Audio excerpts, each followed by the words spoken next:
0683802966. Nimeona wengi kweli kweli, kina Beni kutoka Dodoma, kina Johnson Zakaria kutoka Murumba, Manyara huko, lakini pia wengine wote kina Superboy na wengine ambao wametuandikia maoni yenu. Mbujeje pia nimekuona kupitia kwenye namba yetu, lakini pia kwa wale wa ukurasa wetu wa YouTube. Tupo kwenye Kibiashara Zaidi, na unaweza pia kuifuatilia live kupitia kwenye ukurasa wetu wa YouTube, lakini pia live kupitia East Africa TV kwa yule ambaye anafuatilia. John Lupokela ndio yupo kwenye Kibiashara. Karibu sana uweze kufahamu nini hasa ambacho kinajadiliwa kwenye Kibiashara Zaidi. Kibiashara Zaidi. Naam, karibu sana muungano mwenzangu wa Jamhuri ya Muungano wa Tanzania. Naam, karibu sana muungano mwenzangu wa Jamhuri ya Muungano wa Tanzania ambao unatufuatilia, ewe mwanaafrika Mashariki na yule wa duniani kiujumla. Hii ni Kibiashara Zaidi, na ni utaratibu ambao huwa tuko nao kuhakikisha kwamba tunazungumza na wafanyabiashara, wananchi, lakini pia taasisi mbalimbali ambazo zipo kwenye umnyororo wa masuala mazima ya uchumi, biashara na vitu kama hivyo. Sasa kumekuwepo na taarifa mbalimbali, sawa bwana, kuhusu rafiki zetu wa Dati, sio?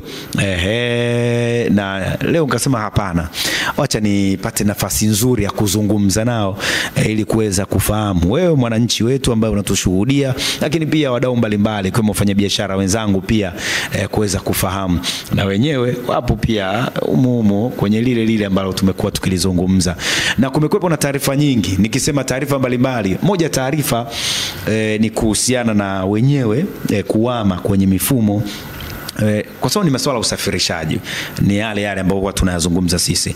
Umekuwa kizungumza swala la kutoka kwenye masuala mazima ya ticket kuja kwenye mfumo wa kadi, sawa bwana. Sasa hili limekuwa likizungumzwa, lakini wako wadau wasema bwana ikoje hii na nini na nini. Nikasema hapana, acha tuwatafute tuweze kuzungumza nao kinagobaga. Lakini pia kuna wadau wamekuwa kizungumza bwana hii wengine wakiita biashara ya mabasi yaendayo haraka, kuna changamoto huku. Wakati mwingine sisi tunajaa sana na nini, vitu vingi, inakuaje? Sasa haya yote haya naweza tukapata majibu, bwana hizi tiketi tunaendaje, hizi kadi ziko vipi, lakini mengineyo pia tukapata vizuri kabisa kutoka kwa kiongozi ambaye tuko naye. Karibu sana, mimi naitwa John Lupokela. Kiongozi, asante sana kwanza kwa kunialika, shukrani sana kwa kukubali pia. Nashukuru sana. Sasa mic yako kiongozi hapa. Ukianza na jina lako vizuri kabisa kwa mtazamaji wetu aweze kufahamu na cheo chako, alafu nitakuwa nauliza baadhi ya vitu ili tuweze kuzungumza. Karibu sana kiongozi. Asante. Mimi naitwa William Katambi, ni mkuu wa kitengo cha mawasiliano na uhusiano kwa umma wa wakala wa mabasi yaendayo haraka, yani DART. Mradi wetu ni mkubwa, yani uwigo wa mradi wa mabasi yaendayo haraka ni mkubwa. Tukumbuke kwamba mradi wa mabasi yaendayo haraka unatekelezwa katika awamu 6. Okay. Sasa hivi tunazungumzia tu awamu ya kwanza ambayo tulianza na kipindi cha mpito. Awamu ya kwanza inaanzia Kimara Mwisho mpaka Kivukoni kando ya kwenye barabara ya Morogoro. Lakini tawi jingine linatokea pale Magomeni kwenda Moroko kwenye barabara ya Kawawa. Tawi jingine ni barabara ya Msimbazi kutoka Faya kwenda Gerezani. Ni jumla ya kilomita 20.9. Hii ni sehemu ya kwanza ya mradi wa mwendo kasi. Awamu ya kwanza. Awamu ya pili ni barabara iendayo Mbagala rangi 3, barabara ya Kilwa ambayo inaanzia katikati ya jiji na nyingine inaanzia Gerezani kwenda rangi 3, ambayo ina jumla ya kilomita 20.3. Okay. Na hii ujenzi wa miundombinu umeshakamilika na bahati nzuri kwamba mwaka huu DART kwa niaba ya serikali imesaini mikataba na makampuni matatu kwa ajili ya awamu ya pili. Kampuni ya kwanza inaitwa Moffat Company Limited ambayo ndio itatoa huduma kwenye njia kuu. Kampuni nyingine mbili zitatoka kwenye njia za pembeni na tunaita mlisho. Okay, njia za mlisho. Right. Kuna kampuni inaitwa Metro City Limited ambayo itakuwa na njia 19 za mlisho. Okay. Na nyingine inaitwa YK Limited ambayo itakuwa na njia 9 au 6 za mlisho. Hizi zote tunategemea ikifika hata mwishoni mwezi wa 9 mwaka huu mabasi yatakuwa yamekuja. Okay. Kwa hiyo wananchi wasifikiri kwamba huu mradi unatekelezwa tu kadiri walivyozoea kwenye barabara ya Morogoro. Lakini pia mji wote wa Dar es Salaam kwenye njia barabara kuu zote zina mradi huo. Na awamu ya 3. Haya, asante. Maana tulishia awamu ya kwanza. Yes. Kasema umesema kuna awamu ziko nyingi.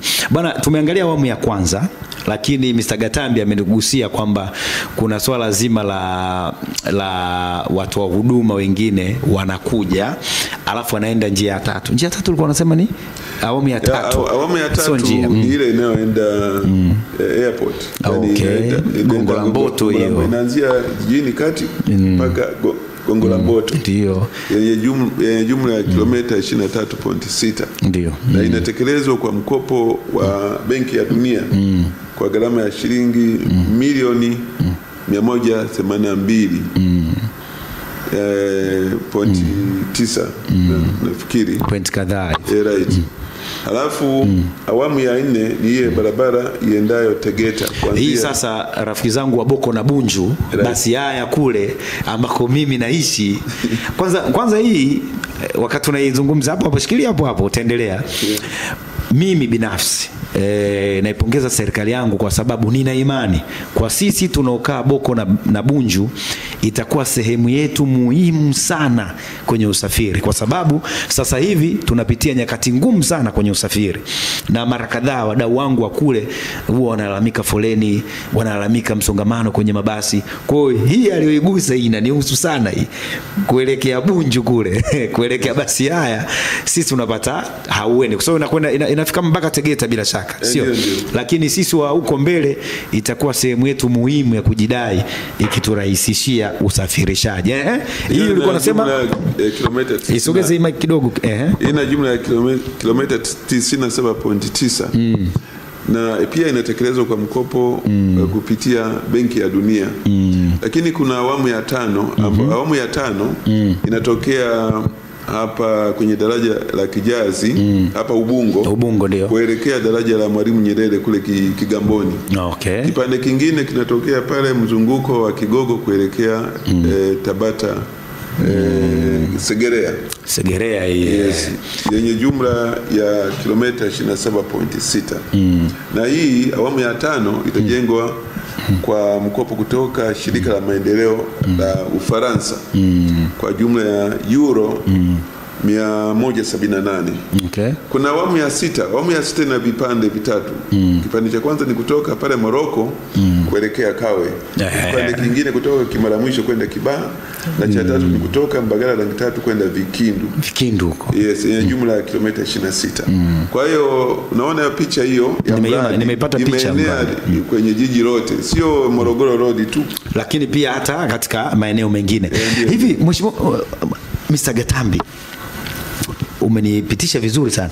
Hivi changamoto za wananchi mnazisikia na mnazipata? Kweli tunatambua hizo changamoto kwa sasa hivi, kwa sababu tulianza na mtoa huduma wa mpito na hii huduma ya mpito ilianza 2016. Na alikuwa na magari 140, baadaye akaongezwa 70 yakawa 210. Lakini sasa hivi miaka mingi imepita, tatizo ni kwamba magari yana mengi, baadhi ya magari yanapopata hitilafu za kiufundi vipuli lazima uagize kutoka nje ya nchi. Na kufuatana na hali hiyo vipuli uagizaji kuletwa kwa vipuli hivyo unachukua muda mwingi mpaka kufika, yani mpaka kufika na Dar es Salaam. Hivyo hiyo inasababisha kuchelewa kutengenezwa kwa hayo au kukarabatiwa hayo mabasi, na hivi inasababisha mengine yasifanye kazi, na hivyo kuwa na uhaba wa idadi ya mabasi. Hizo changamoto tunazisikia na kuzitambua, na wengine tunasafiri kwa kutumia hayo mabasi. Ndio. Lakini sasa hii kwa kutambua hizo changamoto, serikali ya Jamhuri ya Muungano wa Tanzania imechukua jukumu mapema kwa dhati kuongeza idadi ya mabasi hayo kwa awamu ya kwanza hii kutakuwa na kampuni ya Emirates kutoka Abu Dhabi ambayo italeta mabasi 177 kuanzia mwezi wa 9. Kwa kuanzia miezi miwili mitatu inayokuja hapa changamoto hiyo zitatoweka. Vile vile na awamu ya pili vitaenda sambamba kama nilivyosema pale mwanzoni, mabasi yatakuja kwamba awamu ya pili na yenyewe kutakuwa na mabasi tena mabasi kama kampuni mengine. Kuna kampuni nyingine ziko 3 kule kwa awamu ya pili pekee, lakini huku kuna kampuni moja ya hii yani awamu ya kwanza, yani Emirates. Kwa hiyo swala la kuwa na changamoto hizo baada ya miezi miwili mitatu ijayo itakuwa ni historia. Lakini unajua nini Mheshimiwa Mr. Gatambi, kabla ya kwenda kumaliza kuangalia vitu vingine pia kwenye hilo, wao wanasema yani unakuta gari linapita tupu. Yani gari raia wako hapa, wananchi hapa, hii gari inapita ikiwa nyeupe, kwamba ruti, kwamba wamewadharau. Yani ufafanuzi huu ukitolewa, mtu akifahamu sasa hivi, akiona anajua kumbe huwa iko hivi, kwa sababu mtu anaweza kawa anaiona gari imepita nyeupe akasema bwana hao wamepita nyeupe wakati sisi tumekaa hapa, inakuaje? Hebu tuifafanue hii inakuaje. Pia labda sisi tumejaa pale Morocco au tumejaa kituo cha Magomeni, alafu hii gari kapita nyeupe pale shwab, lakini huku tunaambiwa kwamba wakati mwingine gari kidogo zilikuwa chache. Hii ni kwamba hata kama magari, idadi ya mabasi itakuwa kubwa, kwa utaratibu wa mabasi yaendayo haraka ni kwamba kila gari limepangiwa ratiba. Limepangiwa ratiba kwamba lianze wapi, muda gani. Safi. Sio kwamba wanapoona kwamba linapowapita kwenye kituo husika linapita halijachukua abiria yote, wasifikiri kwamba labda huyo dereva ameamua tu kwa sababu ya sababu zake binafsi. Hapana, atakuwa amepangiwa na wakuu wake wa kazi kwamba aende wapi. Na kwa kawaida kulingana au structure jiji la Dar es Salaam ilivyo, ni kwamba wakati wa asubuhi ndio watu wengi wanaelekea mjini kule kati Posta Kariakoo wapi, kule ndiko kuna maofisi mengi na sehemu za kufanyia biashara. Kinyume chake wakati wa jioni watu wanarudi tena Posta kwenda huko pembezoni ya miji. Kwa hiyo unakuta kwamba nyakati hizo mbili zote zina watu wengi sana. Inategemea kwamba itakuwa ni upande upi. Kwa hiyo kwa mfano kama ni asubuhi, kwamba mtu anatokea Kimara, hata yani basi kwamba unatokea ukiwa pale Kivukoni asubuhi, ujue kwamba watu wengi wanakuja huko mjini. Kwa hiyo mimi kwa mfano ninakaa Kivukoni, Kigamboni, utakuta kwamba mabasi yanakuja, baadhi yanawapita tu yanaenda. Ni kwa sababu gani? Ni kwa sababu kule Kimara wakati wa asubuhi ni watu wengi sana, wengi wanaokuja huku ni Posta, wengi sana. Kwa gari inashusha. Kwa hiyo kuna baadhi tu ya mabasi ambayo yamepangiwa yakifika huku Kivukoni yaende moja kwa moja bila kusimama njiani. Wakifanya hivyo tu utakuta watu kule wamerundikana sana na inasababisha fujo. Kwa hiyo ujio wa mabasi mengine hii tofauti ya kujisikia kwamba umeachwa haitakuwepo, kwa sababu mabasi yatakuwa yanakuja kila baada ya dakika 5 kwenye kituo, kwenye kila kituo.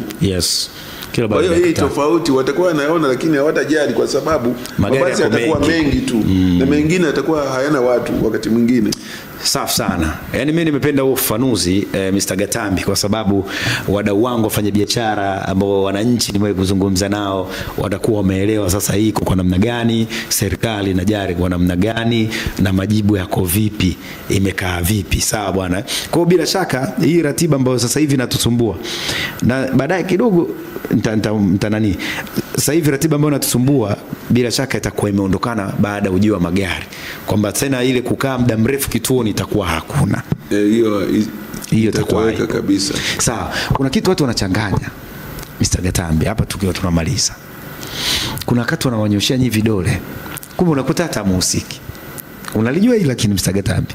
Labda sijafafanua zaidi. Ngoja yani kuna wakati. Ngoja tumwambie mtazamaji wetu. Ili nataka Mr. Gatambi atusaidie ili na wewe pia uelewe. Kwa sababu mimi pengine naelewa ndio maana.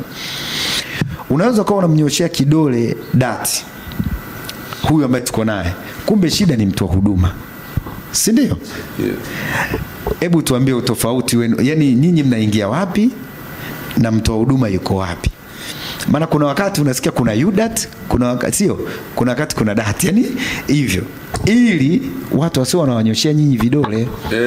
Kwa ilivyo kabisa kwa uendeshaji wa mabasi mradi wa mabasi yaendayo haraka unaendeshwa katika ubia kati ya serikali na sekta binafsi. Serikali ni DAT. Na watoa huduma wengine wote hao wanapaswa kuwa wawe sekta binafsi. Lakini tulipoanza na UDAT kama mtoa huduma wa kipindi cha mpito, UDAT ilikuwa ni kampuni binafsi. Lakini serikali kupitia msajili wa hazina wenyewe walikuwa na share kidogo, yani 49 na wengine binafsi walikuwa na share 51. Kwa hiyo ilikuwa tunaihesabu ni kampuni binafsi. Lakini baadaye serikali ilichukua share nyingi. Sasa hivi UDAT ni kampuni ya serikali. Lakini ni kampuni, ni mtoa huduma wetu, mzabuni wetu. Lakini sisi DAT ni serikali iliyoanzishwa kwa sheria kwa ajili ya kusimamia mradi wa mabasi yaendayo haraka. Na kutakuwepo na wengine ambao nimewataja, watu wa huduma kama Emirates, wale ninaotaja Moffat, Metro City Link, lakini hao ni watu wa huduma. Ni watu wa huduma, sio wamiliki, sio mamlaka ya uendeshaji wa mwendokasi mradi huu. Okay, sawa. Hivi karibuni nimeona taarifa kuhusiana na kuhama kwa mfumo. Kama sitakuwa sawa utaniweka vizuri. Mimi nimezoea nikipanda mwendo kasi kutoka zangu Kimara pale, na kuja na ile ticket, sio ya karatasi ile, naenda pale na natumia electronic shop naenda zangu. Lakini zimekuwa taarifa kwamba tiketi hizi zitakuwa mwisho. Pengine likoje hili, tupate ufafanuzi. Karibu sana. Asante. Kulingana na mfumo wa kusanya nauli ambao umejengwa na wataalamu wa Tanzania kwa kushirikiana na wataalamu wengine wa nje ya nchi, tangu mwaka jana tulizindua matumizi ya kadi maalum ambayo tunaita mwendo kasi. Kadi hii ilizinduliwa na Waziri wa TAMISEMI Mheshimiwa Mohamed Mchengerwa tarehe 2 mwezi wa 9 mwaka jana. Natokea hapo tumekuwa tukiwasihi watumiaji wa usafiri huu waachane na matumizi ya tiketi za karatasi.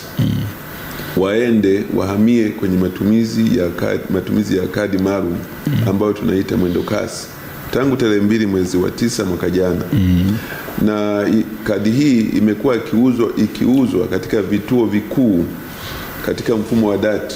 Vituo hivyo ni Kimara Mwisho, Ubungo, Moroko, Gerezani na Kivukoni. Lakini pia kuna vituo vitatu vidogo ambavyo kadi hiyo inauzwa. Hii ni pamoja na halmashauri ya jiji, Msimbazi B na Korogwe. Kwa hiyo tumekuwa tukiwahimiza watumiaji wetu au wateja wetu wanunue kadi kwa sababu kuna faida mbili hasa kwa mtumiaji wa mabasi yaendayo haraka kutumia hiyo kadi. Kwanza, ataondokana na adha ile ya kujipanga mstari kwenda kuchukua tiketi zile, kuchukua tiketi ya karatasi kutoka dirishani. Lakini pili, ataondokana na adha ya kukoswa change. Nauli yetu ni 750, kwa hiyo naweza kukutwa change kwenye kituo husika hazitoshi. Na nakumbuka kuna wakati ilikuwa na shida kidogo hapo kwenye change, unakuta bwana subiri change, subiri nini. Kwa hiyo hii adha ya kusubiri change na nini inaondoka kutokana na inaondoka. Kwa sababu ni ukweli wanalalamika kwamba hawapati nani change ya 50 labda. Lakini ni vigumu sana kuwa na change muda wote kwa kila kituo na kila siku. Okay. Ingawa tunajitahidi sana kuchukua sarafu kutoka benki mbalimbali. Lakini ili kuondokana na changamoto za namna hiyo, matumizi ya kadi ndio dawa pekee. Kwa upande wa serikali, matumizi ya kadi yana faida kwamba kusiwepo na upotevu wa makusanyo ya nauli, na inasaidia kuweka taarifa mbalimbali vizuri.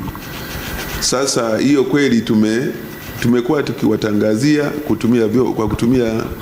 kupitia vyombo mbalimbali vya habari kwamba watu watumie kadi badala ya karatasi, na tumewapatia muda mrefu wa kuwa na uhuru wa kuendelea kutumia tiketi za karatasi au kuhamia kabisa kwenye kadi maalum ambayo tunaita mwendo kasi.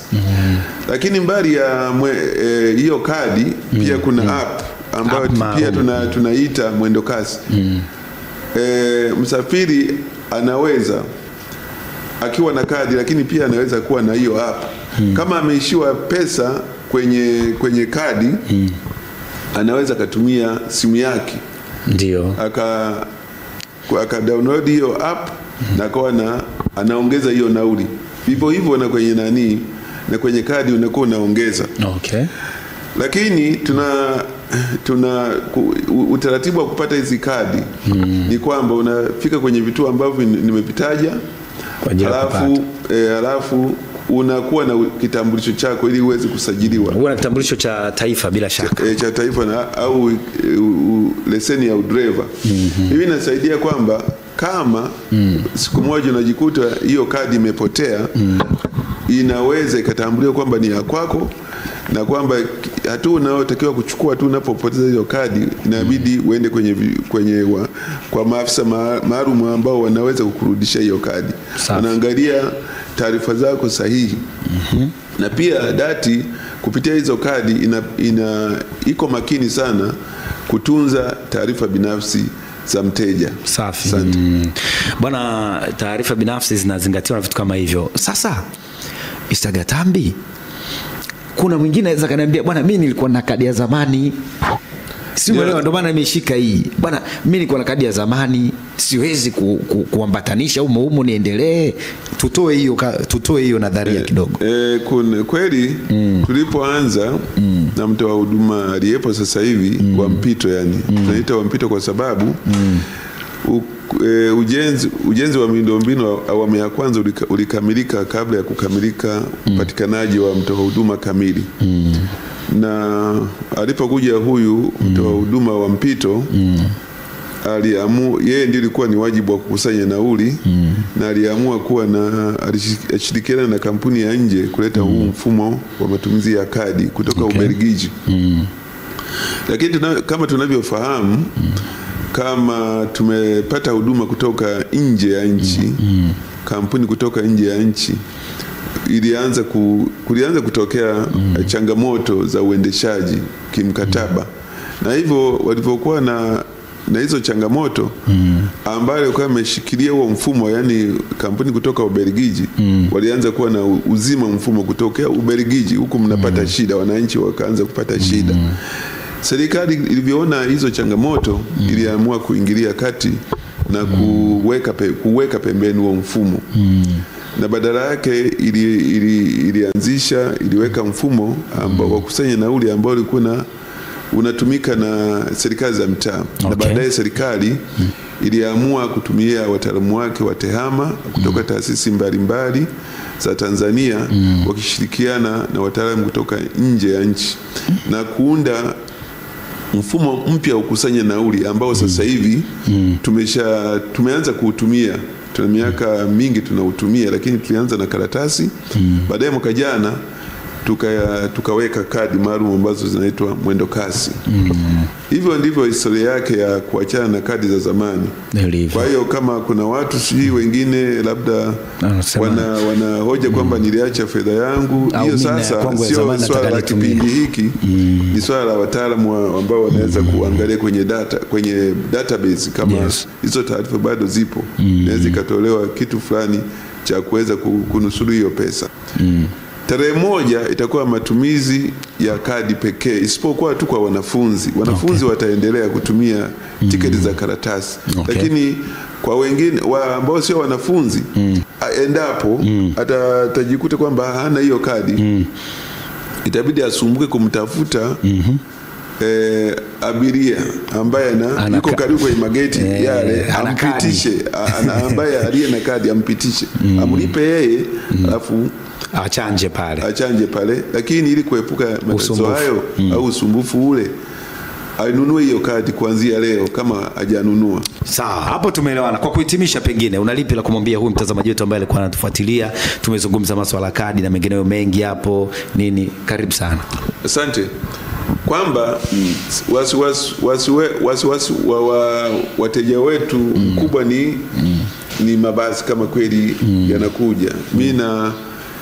Mimi nawathibitishia kwamba kwa hatua zilizochukuliwa na serikali kuhusu kuongeza idadi ya mabasi ni kweli, na kufikia mwezi wa 9 iwe katikati au mwisho, lakini mabasi yatakuja na usafiri huu utakuwa umeboreshwa zaidi. Sambamba na kuja kwa mabasi mengi, pia teknolojia katika mradi huu imeimarishwa. Kwa hiyo matumizi ya teknolojia mpya yanaimarishwa, kwamba tuna mfumo unaotumia ni kadi maalum ambao unaboresha zaidi namna ya wasafiri watakavyoweza kufaidika na usafiri huu. Hivyo ninawasihi kabisa, kwa sababu sasa hivi tunahimiza matumizi ya kadi, wanunue kadi leo. Shukrani sana. Mimi nikushukuru sana kwa nafasi yako. Shukrani kwa ufafanuzi mwingi mzuri. Haya, asante sana wewe mtazamaji wetu ambaye ulikuwa unatufuatilia. Shukrani dhati kwa DART pia na ufafanuzi mzuri. Lakini umesikia bana, ujanja uko hapa. Huu ndio ujanja. Mimi leo hii nachukua ya kwangu hapa na kuwa nayo, naongeza kwenye pochi yangu kwa ajili ya kupata usafiri mzuri. Na wewe rafiki yangu unasubiri nini? Kwa wakati wote ulikuwa nami na John Lupokela. Hii ni Kibiashara Zaidi. Endelea kufuatilia vipindi vinavyofuata. Asante. Super Breakfast. Kibiashara Zaidi.